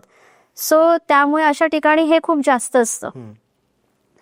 तर मी एक जागा प्लेस बघितलेली आणि बुकिंग झालेलं, आणि शेवटी ज्या दिवशी आम्ही करणार आहे, ज्या दिवशी आम्ही निघणार आहोत, तो दिवस उजाडला होता. उजाडला म्हणजे त्याच दिवशी पहाटे मध्यरात्री मला स्वप्न पडलं. स्वप्न म्हणजे लिटरली एक ॲस्ट्रल ट्रॅव्हल ज्याला म्हणतो आपण, तशा प्रकारे की रियालिटी होती ती. मी त्या प्लेसमध्ये गेली ॲस्ट्रली, आणि तिथे जवळजवळ 500 तरी स्पिरिट्स होते. त्यांच्यामध्ये आणि माझ्यामध्ये फक्त एक हद्द म्हणतो की त्या हद्दीमध्ये ते क्रॉस करून माझ्याजवळ येऊ शकत नव्हते. ते तिथेच होते आणि ते मला सगळेच्या सगळे मोठमोठ्याने ओरडून सांगतायत, आमच्यामध्ये येऊ नकोस. हे रिपीट वारंवार एखाद्या सॉन्ग प्रमाणे ते बोलतायत, आमच्यामध्ये येऊ नकोस. आणि हात वगैरे वेडेवाकडे करून मला असं ते टॉर्चर, मी घाबरायला पाहिजे त्यासाठी, आमच्यामध्ये येऊ नकोस असं ते खूप बोलत होते. त्या स्वप्नाने मी एकदम जागी झाले आणि मला वाटलं अरे हे तर स्वप्न आहे, पण आज रिट्रीटचा दिवस आहे, आज आपण कॅन्सल नाही करू शकत, एवढ्या लोकांचं बुकिंग आहे. आणि आम्ही गेलो त्या रिट्रीटमध्ये, म्हटलं होईल ते होईल. आम्ही गेलो. फर्स्ट डे आमचा पूर्ण झाला. त्याच्यामध्ये माझी एक बेल आहे स्पेशल, अनेक वर्ष त्या बेलमध्ये पण ती एक एनर्जी क्रिएट झाली आहे. ती बेल आम्ही वाजवतो सकाळच्या आरतीमध्ये पण, इव्हन दिवसा पण. तर ती बेल आहे ना, त्याच्यामधनं साऊंड क्रिएट होत असतो आणि त्या साऊंडचा एनर्जीजना त्रास पण होतो निगेटिव्ह. रात्री आम्ही झोपल्यानंतर आम्ही आमच्या रूममध्ये झोपलो, माझी फॅमिली माझ्या बरोबर होती. मी निवांत झोपले आणि त्यांच्या कानामध्ये तो साऊंड वाजायला लागला मध्यरात्री. आणि ते जागे झाल्यावर सगळे म्हणाले की मला उठवलं, आम्हाला ना बेलचा आवाज येतोय, आम्हाला ना बेलचा आवाज येतोय. म्हटलं मला तर येत नाहीये, त्यांना तो आवाज येत होता. तर मग बऱ्याच वेळ मी खूप त्यांचं ऑरा वगैरे सगळं क्लिअर केलं. त्यानंतर त्या झोपल्या दोघीही, मीही झोपले. त्यानंतर दुसऱ्या दिवशी पुन्हा सेशन झालं. त्या दिवशी रात्री मध्यरात्री सगळे झोपले आणि मला तो आवाज यायला लागला. आणि तो बेलचा आवाज इतका त्रासदायक होता, सतत दोन्ही कानांजवळ. तर मला कळलं की हे मुद्दाम त्रास देत आहे. मग तेव्हा त्या क्षणी मी महाकालीचं ध्यान केलं, खूप हे केलं, त्यांना सगळ्यांना शांत केलं आणि मग मी झोपले. तर अशा प्रकारे स्पिरिट आहेत ना, करत असतात, त्या प्रत्येक जागी असतात स्पिरिट. शिवाय अशा एका प्लेसमध्ये रिट्रीट चालू होती आणि त्या रिट्रीटमध्ये अट्युनमेंटची प्रोसेसही चालू होती. आणि अट्युनमेंटच्या वेळेला मोस्टली आम्ही डिम लाईट्स लावतो आणि सगळा काळोख करतो, आणि बाहेर तर ऑलरेडी खूप काळोख होता आणि त्या लाईट्समध्ये आम्ही करत होतो. आणि अचानक आहे ना, असं शॉक सर्किट झाल्यासारखं झालं आणि जस्ट मी मागे बघितलं आणि सगळे ध्यानामध्ये ट्रान्समध्ये गेलेले, कोणाला काही माहित नाही काय झालंय. मी मागे बघितलं आणि लगेच, म्हणजे मलाही कळलं नाही मी का बघितलं, कारण ते महाकाली चॅनल असते त्यामुळे देवी सगळी प्रोसेस करते. आणि पूर्ण आर्मी काचीच्या बाहेर सगळे स्पिरिटचा झुंड आपण म्हणतो, बरोबर, त्यांना महाकालीने असं स्टॉप करून टाकलं की थांबा, पुढे नाही यायचं. आणि मग देवीने तर सगळ्यांना तेव्हा त्यानंतर अशी काही प्रोसेस केली, मुक्त केलं. शिवाय या ह्याच्यामध्ये त्यावेळी माझीच लहान मुलगी होती, तेव्हा ती बरीच लहान होती. तिने स्वतः बघितलं की, आणि ती जोरात रडायला लागली. अचानकपणे ती जोरात रडायला लागली आणि सगळ्यांनी मग डोळे उघडले. तोपर्यंत अट्युनमेंट संपतच आलेली, मी मात्र ट्रान्समध्ये असते. आणि मग तिला विचारलं की का रडवते. ती बराच वेळ बोलू शकत नव्हती. नंतर ती म्हणाली की मी महाकालीला बघितलं की मम्माच्या पाठीमागे एक उंचच्या उंच, म्हणजे तिने स्पष्ट पाहिलं की ते स्वरूप, तिने सांगितलं की असं मला दिसलं की ब्लॅक एनर्जी हे. तेव्हा तिला हे स्पष्ट नाही सांगता येत होतं की ती महाकाली, पण मला कळलं की ती देवी माझ्या मागे उभी आहे, कारण ती असते त्या प्रोसेसमध्ये. सो आणि खूप काही झालं होतं त्या दरम्यान, त्या रिट्रीटमध्ये बऱ्याच गोष्टी पण झालेल्या. असं अशा गोष्टी होत असतात आणि ते अनुभवातूनच त्या गोष्टी एक्सपिरियन्स करायला मिळतात. इथे मी सांगेन की अनेकांना वाटेल की स्टोरी बनवतायत या किंवा असे कमेंट्स येतात, पण जो व्यक्ती त्या अनुभवांमधनं जातोय ना, जो एक्सपिरियन्स करतो, तो इतका ठामपणे आणि तो विश्वासाने सांगतोय. हो. तर मी हे स्वतः सगळं अनुभवलंय. आपण बघतो असं भरपूर वेळा की एक रोड असतो किंवा एखादा टर्न असतो, तर त्या रोडला कंटिन्यू ऍक्सिडेंट होत असतात. म्हणजे रोड म्हणण्यापेक्षा तो एक पॉइंटच असतो Yes. की त्याच पॉइंटला ऍक्सिडेंट होत असतात. Right. महिन्यातून 1, 2, 3, हो, 4 हो. मल्टिपल. तर ते काय असतं मॅम, ते का होतात? ऍक्च्युली रोडवर पण एनर्जीज असतात, कारण बरेच ऍक्सिडेंटने जातात. बरोबर. तर हे अतृप्त आत्मे भटकतच असतात तिथे, आणि ते टीम मध्ये अजून एकेकाला गोळा करण्यासाठी थांबलेलेच असतात. आणि हे कसं असतं, यांच्या पण वेळा असतात. तर त्या वेळेत जर एखादा व्यक्ती तिथून पास होत असेल आणि त्याचे प्लॅनेट, शक्यतो प्लॅनेटमध्ये राहू, मंगळ, केतू यांचं जर एकत्र ट्रान्झिट असतं, त्यावेळेला ऍक्सिडेंटचे चान्सेस खूप जास्त वाढतात. त्यामुळे ऑलवेज आपल्या गाडीमध्ये प्रोटेक्शन, आपल्या गाडीला कवच प्राप्त करणं. म्हणजे माझ्याकडे अनुभवही आहे की जेव्हा मी सायकिक सेल्फ डिफेन्स असा एक सेशन घेते, ज्यामध्ये तुम्ही स्वतःचं प्रोटेक्शन करू शकता, तुमच्या वाहनाचं करू शकता, तुमच्या घराचं करू शकता, वास्तूचं, बिझनेस, सगळ्याचं. त्याच्यामध्ये ही प्रोसेस शिकलेले एक व्यक्ती होते, त्यांनी हा अनुभव पण शेअर केला होता की ते कारमधनं जात होते आणि त्यांना आवाज आला की मागणं माझ्या कारला कोणीतरी जोरात ठोकलं. ते साईडला घेतली गाडी त्यांनी, कारण ट्रॅफिक पण होतं. गाडी घेतली त्यांनी, सगळीकडनं गाडी चेक केली, परत कुठेच काय नाहीये. घरी गेले, त्यांनी पुन्हा ती गाडी चेक केली, अरे आवाज तर खूप जोरात आला. मग झालं काय, कुठेही एवढा साईड टच नव्हता गाडीला. मग त्यांना आठवलं, मी घरातनं निघायच्या आधी गाडीला असं शिल्ड केलं होतं. हे शिल्ड थोडं मेटॅलिक शिल्ड पण असतात की तो आवाज त्या मेटॅलिक शिल्ड आला टर्न करून की ते आपटलं. पण त्यांच्या गाडीला छोटंसंही खरचटलेलं नव्हतं, कारण त्यांनी ते कवच निर्माण केलं होतं. सो हे या गोष्टी पण असतात. असं असतं रस्त्यामधल्या पण अशा निगेटिव्ह एनर्जीज, काही रोडची एनर्जी असते जी सतत तिकडनं बाहेर येत असते, लोअर एनर्जी ज्यांना आपण म्हणतो. आणि या एनर्जी मधनं हे अशा इनव्हिजिबल हे स्पिरिट्स पण तिथे खूप असतात, त्यामुळे ऍक्सिडेंट्स होत असतात. त्यामुळे तुम्ही ते कवच ज्या टाईपचं आहे ते निर्माण केलं पाहिजे. भरपूर लोक बोलतात की आमचा भूतांवर विश्वास नाहीये.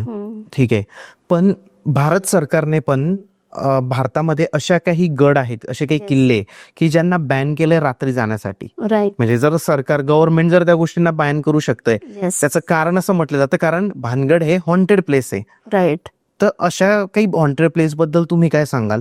आणि या भारतातच आहेत का की बाहेर देशामध्ये पण अशा काही आहेत? बाहेरच्या देशांमध्ये तर 100% हे केसेस असतात, कारण तिथे तर स्पिरिट केसेसचा वावर प्रचंड आहे.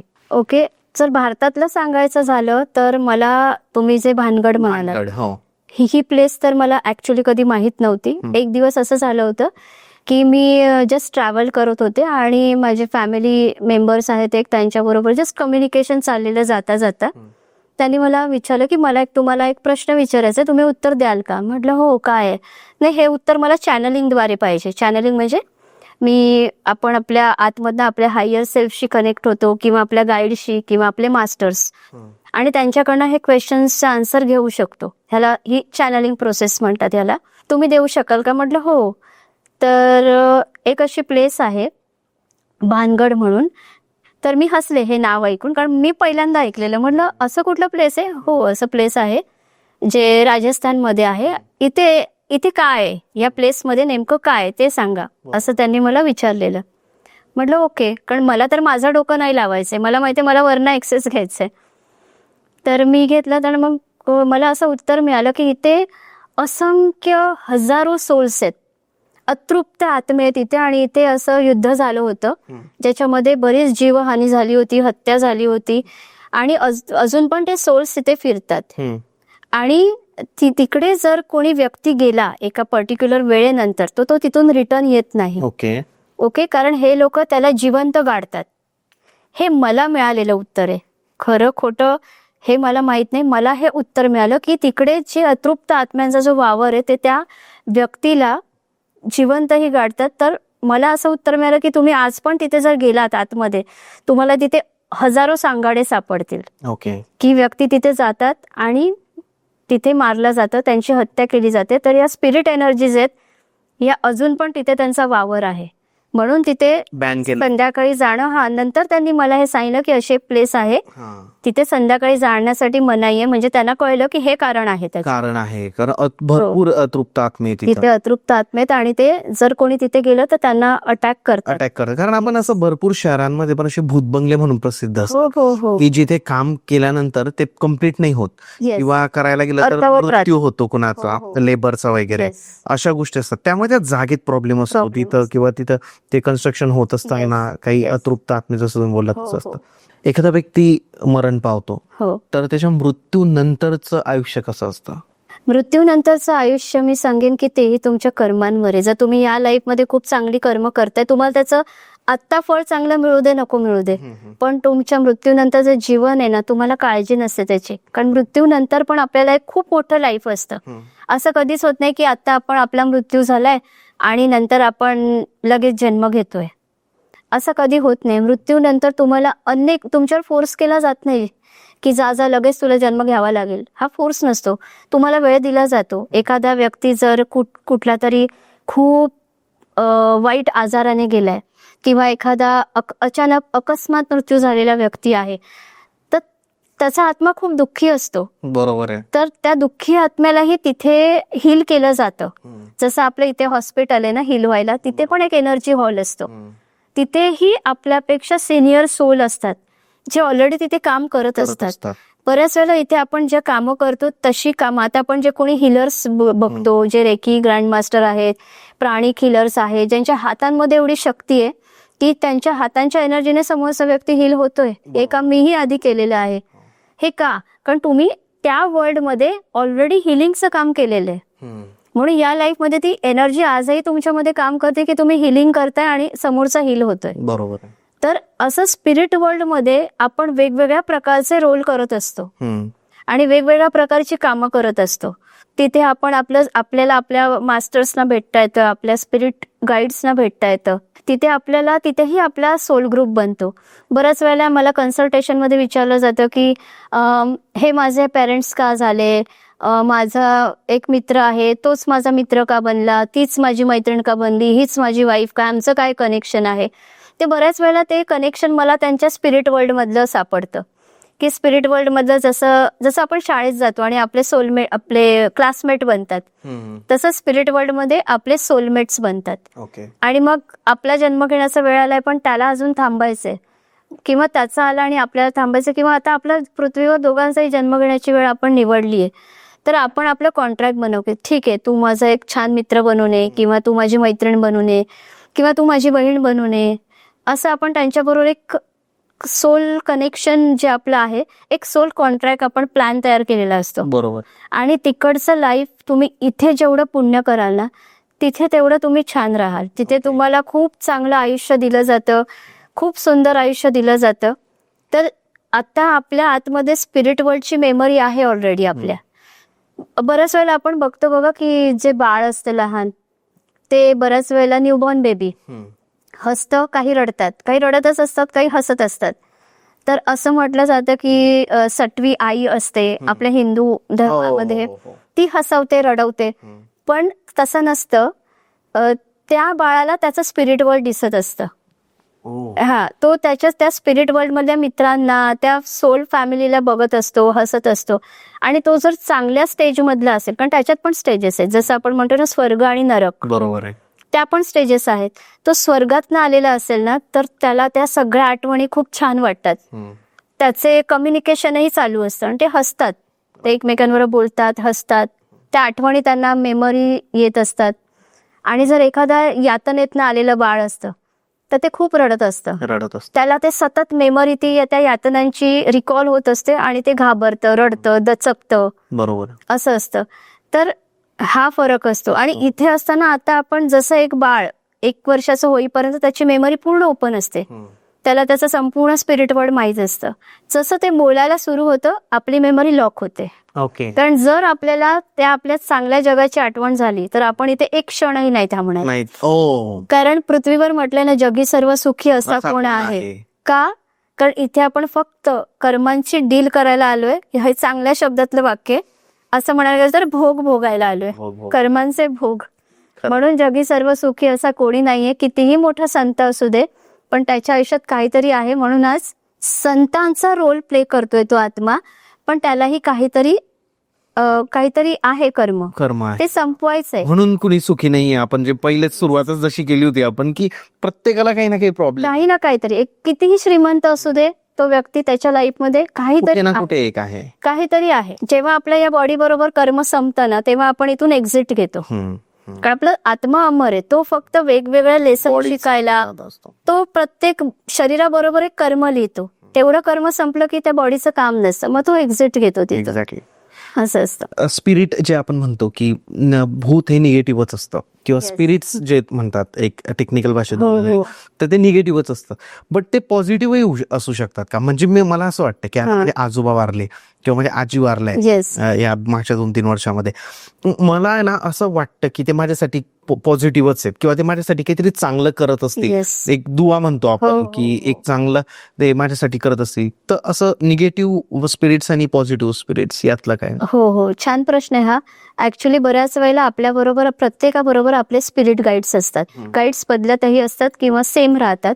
तर कधी कधी मी बघितलं की आपले अँसेस्टर ज्यांना जे गेलेले आहेत, जे सोल त्यांचा खूप चांगला असतो, आणि मग ते लवकर जन्म न मागता स्पिरिट गाईड बनून आपल्याला हेल्प करतात.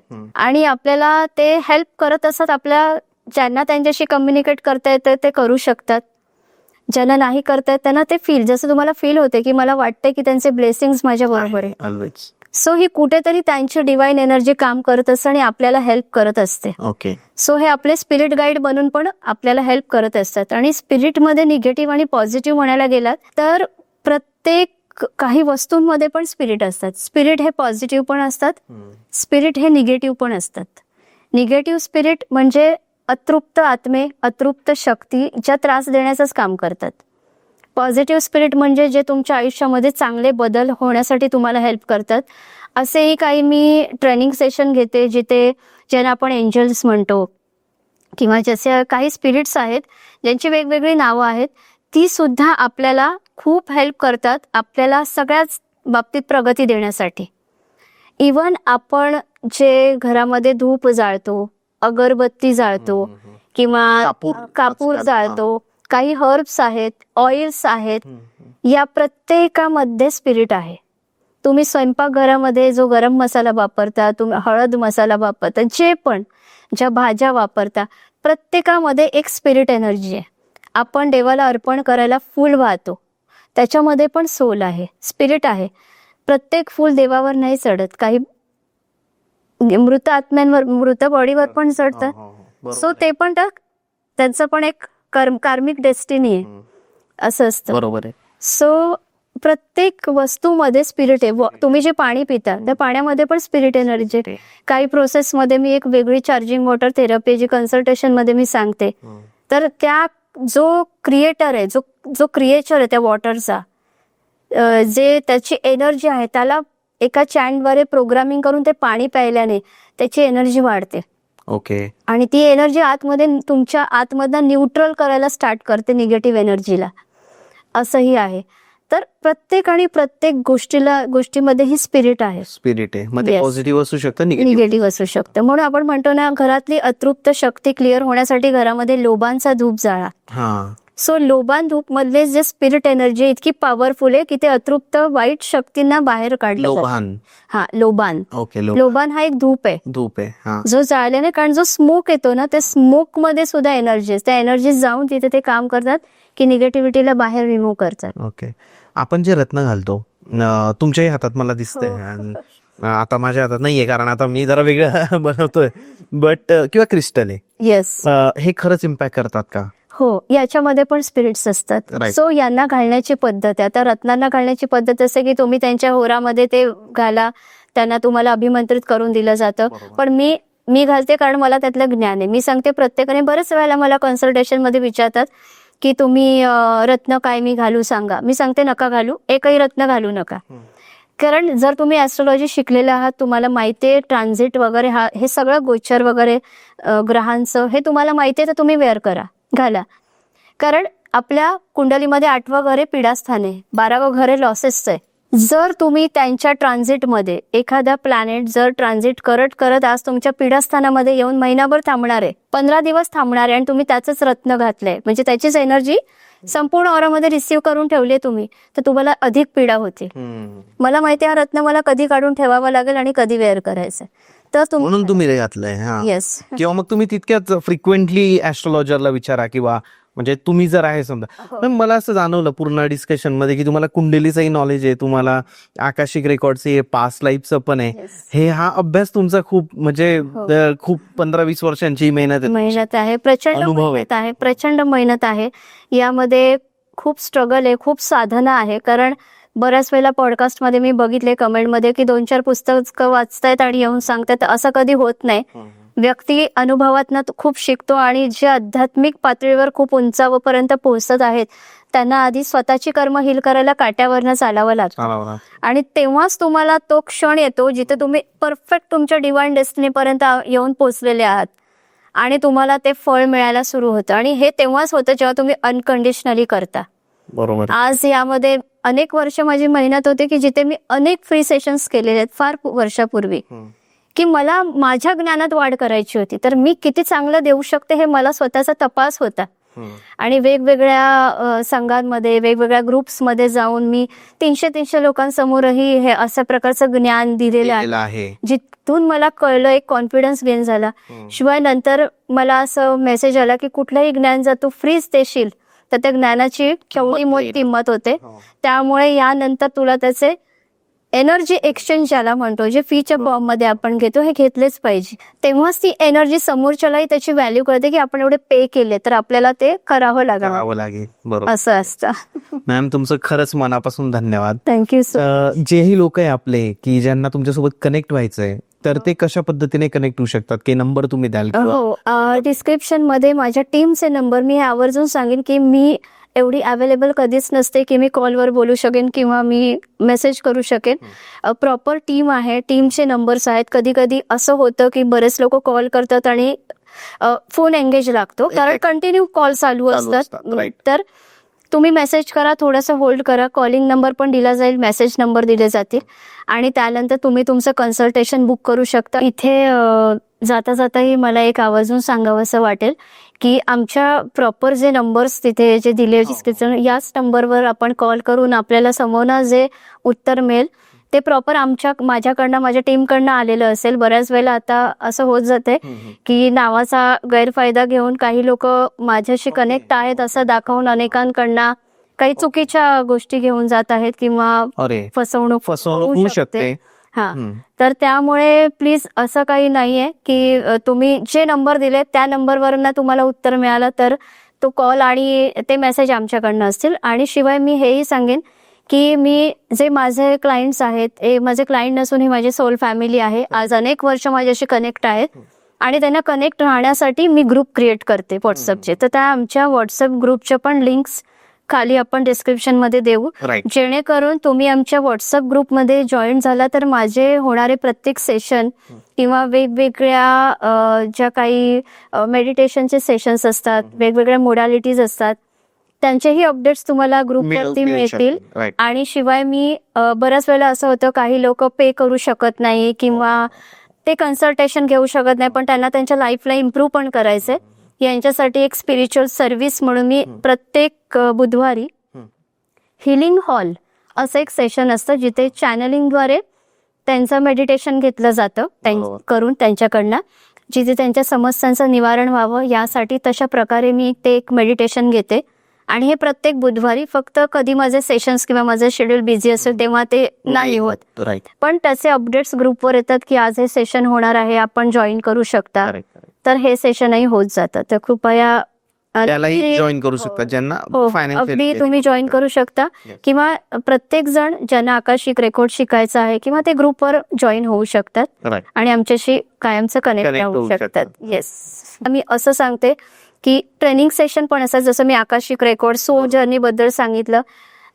अनेक लोक आज आकाशिक रेकॉर्ड शिकतायत आणि आपल्या मराठी भाषेमध्ये शिकवलं जातं, नोट्सही दिल्या जातात इंग्लिश मराठीमध्ये, की जेणेकरून आपली मातृभाषा असल्यामुळे आपल्याला आत्मसात खूप चांगल्या पद्धतीने होतं. बरोबर आहे.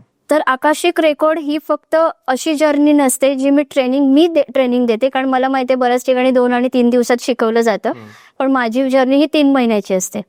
कारण आधी कुठलंही नॉलेज नसलेला व्यक्तीही हे शिकू शकतो. ओके. कारण तुम्हाला मूलाधार चक्रापासून, जसं आपली सप्तचक्र आहेत, मूलाधार चक्रापासून सहस्त्रार चक्रापर्यंत जाण्याची एक जर्नी तुम्हाला त्यात शिकवली जाते, बरोबर. जिथे तुमचा ऑरा क्लीन करून घेतला जातो, चक्र सिस्टीम बॅलन्स केली जाते, तुम्हाला ते नॉलेज दिलं जातं, तुम्हाला कर्मांचं नॉलेज दिलं जातं, तुम्हाला अशा काही वेगवेगळ्या प्रॅक्टिसेस दिल्या जातात जिथे तुमच्या 5 सेन्सेसची जागृती होते. कारण जोपर्यंत तुमची जागृती नाही होत तोपर्यंत तुम्हाला ते एक्सेस नाही होणार प्रॉपर. राईट. हळूहळू तुमचे प्रॉब्लेम्स हील होत जातात आणि तुम्हाला वाटतं की आपलं आयुष्य खूप ट्रान्सफॉर्म होतंय. आठवड्यातला 2 दिवस सॅटर्डे संडे इव्हनिंग ला हे सेशन्स होतात. आता आमच्या कंटिन्युअसली बॅच सुरू असतात. आता नेक्स्ट बॅच आमची नोव्हेंबरपासून सुरू होईल. तर आकाशिक रेकॉर्डची जर्नी ही व्यक्तीला ट्रान्सफॉर्म करते आणि खूप सुंदर पद्धतीने व्यक्तींच्या जीवनामध्ये चांगले बदल होतात, नक्की होतात. एक्झॅक्टली. तुमचं मॅम खरंच मनापासून धन्यवाद. Thank you आणि so असंच much. तुम्ही लोकांच्या लाईफमध्ये चेंजेस आणत राहा आणि त्यांचं जे लाईफ आहे ते एक सुखकर म्हणू शकतो आपण तसं. Yes, thank you so much.